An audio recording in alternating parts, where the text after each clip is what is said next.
Hi, and welcome to the Esther Foundation's Healing Café, a series in which we interview a number of interesting guests about their unique experiences with mental health. Today, joining us is going to be Dr. Lee. First of all, thank you for inviting me. Yeah, my name is Suyo Lee. I had my PhD in recreation therapy and 3 masters in physical education, recreation therapy, and finally mental health counseling. State 1988, just right before Seoul Olympic Games, I didn't have a chance to watch because I had to adjust to American life here. Went to Springfield College and then NYU for PhD. The older master was acquired in Nyack College with a Christian counseling background as well. Gonna be a grandfather in August. Oh my gosh, congratulations. That's exciting. Oh my gosh. My wife also, she's RN working at one of the city hospitals, planning to retire next November. But she's forcing me to work until as long as I could work. That's so great. That's who I am.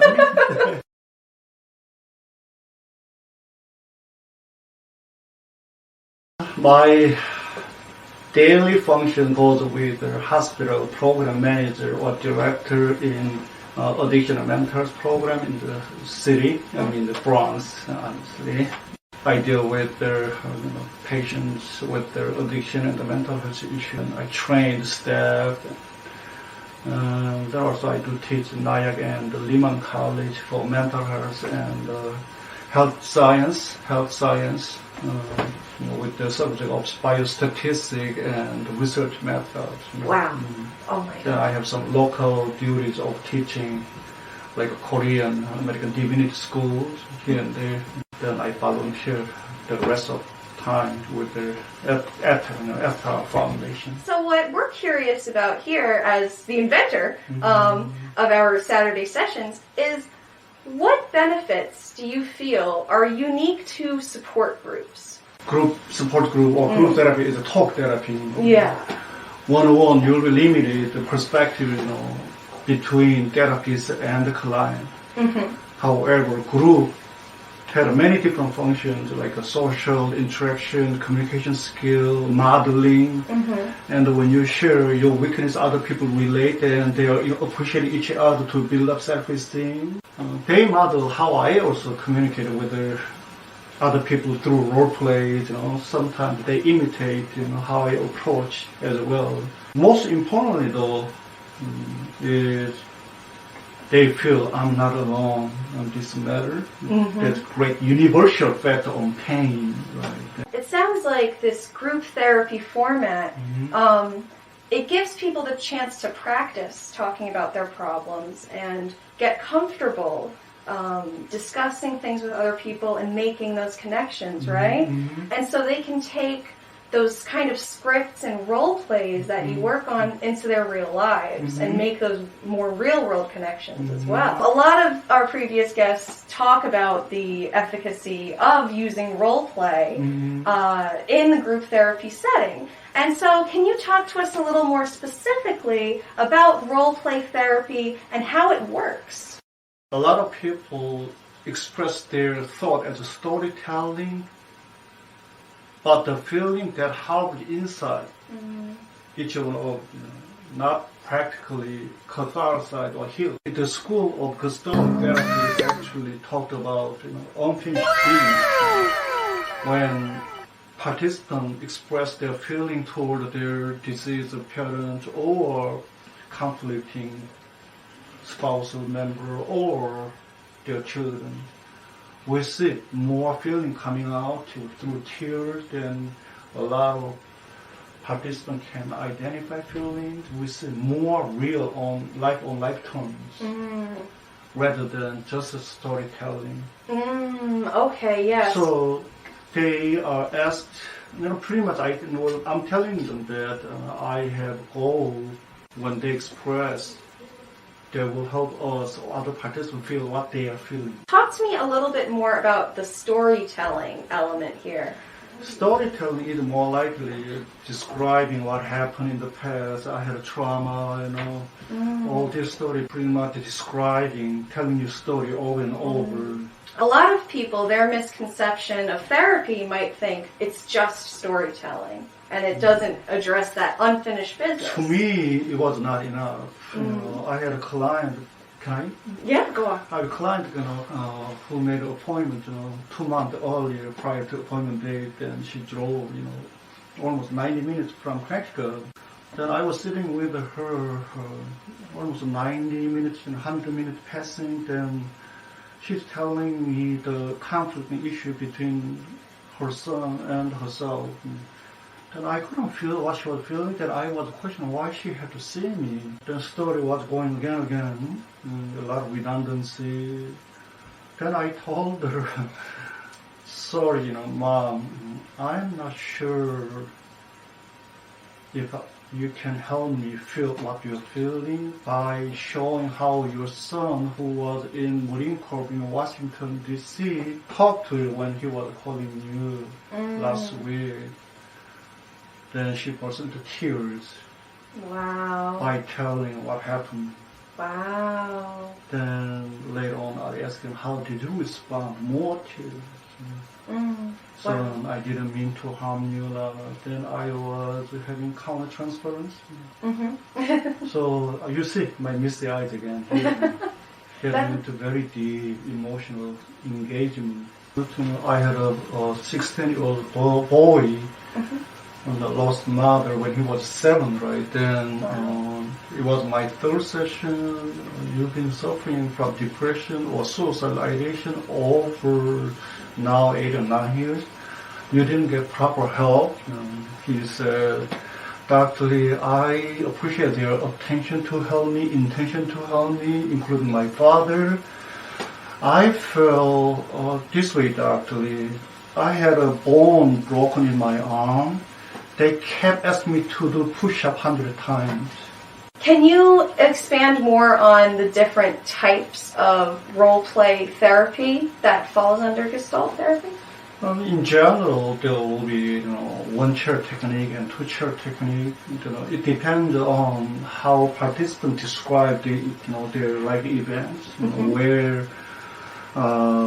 where I can focus with hypothesis or assumption they need to work on, right? Also, it depends on time, how much time we have it. But if I determine, I often use, that 2-chair technique, I call the golden rule technique. I could give you one example, that's okay? Of course, yeah. I had a 29-year-old man, old man, who was suffering depression and anxiety. He went to college, but he stayed 1 year. Then he joined the army. Then he had to be forced to be discharged because of anger issues. Then, he started having therapy 1-to-1. Then his mom didn't believe that this science of talk therapy that much, although she was experiencing medical science as a nurse. After group session completed, she was more curious about talk therapy, right? And her son had some gap between leaving the session. I mean, he stopped receiving therapy, then he returned, right? Then about 6 months, then once he returned, this time I wanted to have some collateral session with his mom. Then his mom joined. She was speaking Korean. Let's assume your son is here. What would you say? You're feeling toward him. She goes like this. So you know that I'm retiring next year. Many friends of yours graduate college. You're still in college. I'm very ashamed. I go to church, I pray, but God doesn't answer. She was asked to say what she wanted to hear from her son, right? Then here she goes, right? Then, Mom, I'm sorry, you've been always taking care of me. I'm very sorry that I was not proud son, give me a little time, being patient. So pretty much she wanted to hear him saying respectfully, right? Yeah. Then I gave her hypothetical assumption her A talk, initial talk, will bring resistant talk. So parents didn't know how to handle that resistant son. Right? And now she realized that equation, her initial talk brings resistant talk. Then she wants her son to be more beautifully, respectfully talking back to her. Right? Then I asked her, can you possibly modify how you can talk that you believe in God can utilize how you talk, touch your son's heart. Then she went on. At the end, she said, if you listen to me, you would graduate college, right? How do you feel about this role play? She said, gentler. I said, okay. At the end, you said, if you listen to me, you would have graduated college. How did it sound to your ear? He might be, it might sound to your son's ear. She said, oh no. Then I came up, you mean it was unconscious judgment? Now you understand what it means, unconscious expectation and judgment. You're in nursing school, so you know what it means, unconditional positive regard. It doesn't kind of, match. Yeah. And how would you, do it differently? She comes, son, I think I was very inappropriate. I want you to respect me, but I never show how to respect. I was arguing with your grandmother in front of you almost every day. Your father probably left me when you were 1 year old because of my personality or attitude. I feel very awkward in social setting. I don't know how to interact with people. Wow. I remember I dropped you swimming lesson. When I came back to the swimming pool, you waved hand, then I put my head turned away because I felt awkward to be recognized by the social, public. I also dropped you in JFK for you to go to Korea because I wanted to raise you as a tough son, I'm very sorry. Then she was moving that direction to be more vulnerable and empathetic. She was attending our Tuesday night parenting class or the sports group. She sees other people doing what she used to do. Oh no, it wouldn't work. Wow, that's amazing. So she was doing a lot of role play for others. Wow. So this is what I meant, golden rule. Exactly, yeah. Treating others the way you want to be treated, the golden rule. And it sounds like it's common that, especially in families, you get used to one way to communicate, and that's what she felt safe doing, was yelling. Yeah, in practical, clinical setting, a lot of clients coming, they have unsatisfactory therapy session from their counselor, then they're kind of upset, then they didn't want to go back to talk to them because they're expecting negative response. So with this role play setting, then I found they de-escalated, they engage with the different perspectives. Then they are more counter with themselves. They have more courage to go back to address issues more honestly, respectfully, and courageously. I love that. One of the significant symptoms that most people with their mental health issues suffer is thought rigidity. Okay. Thought rigidity brings narrow mind.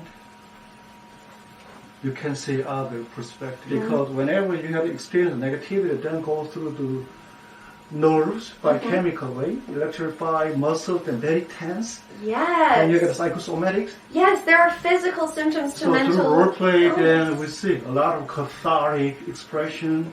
They let go, then they express, their thought much clearer to see what's going on. Then, in another week they return, then express they feel much better because it's helped them from looking or feeling tense to looking or feeling more relaxed. When you have a secret, then it grows exponentially, within you. But eventually, you gotta come up some way, with your own voice in vocalizing, feeling. That's what we talk about talk science or talk therapy science, right? Wow. Thank you so much for taking time out of your incredibly busy schedule, Dr. Lee, and joining us and sharing all this really important evidence-based knowledge to help our audience. Thank you again for joining us this week at the Esther Hoff Foundation's Healing Cafe. Please like, subscribe, and share this video, and thank you again for joining us. And as always, you're not alone. And as always, you are not alone.